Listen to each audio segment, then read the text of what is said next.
इन कलाम जी फरमाइशा मुझे मिठड़ी भाजाई जी जको हर जुमे ते मुके बुसरी पचाए खाराईंदी आ।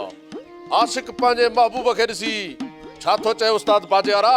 अदा ये वरी किथे आहिन कोन पर इए चइबो आ।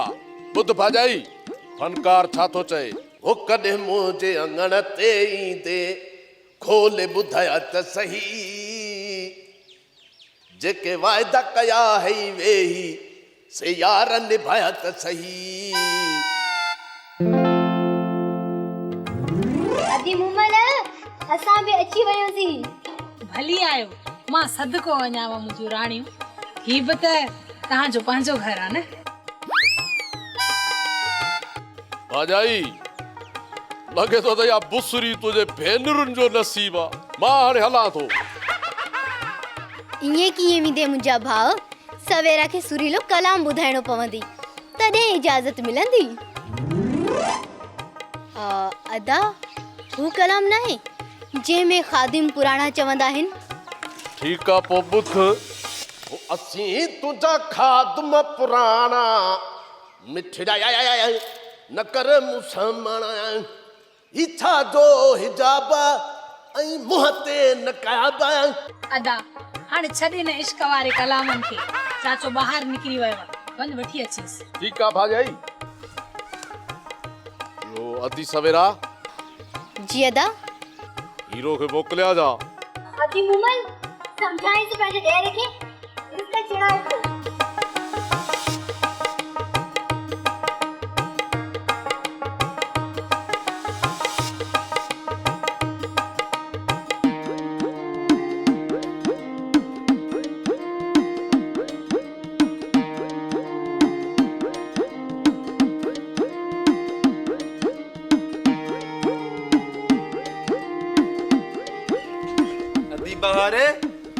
दी बाहर काॾे विया सभु घर जा भाती?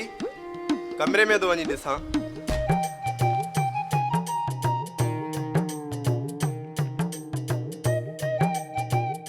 केर आहे? चाचो भी सुबुह कम ते वियो आहे। सोट खेरल खे भी सबाजड़े जे उताक ते ॾिसे पियो अचां। अदी बहार भी हिन टाइम असांजे घर ईंदी आहे।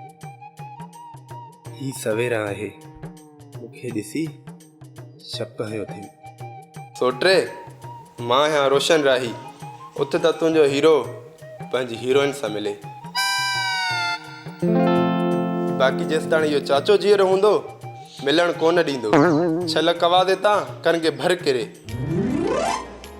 छॾ पकाई प्यार में ओ सोट सवेरा।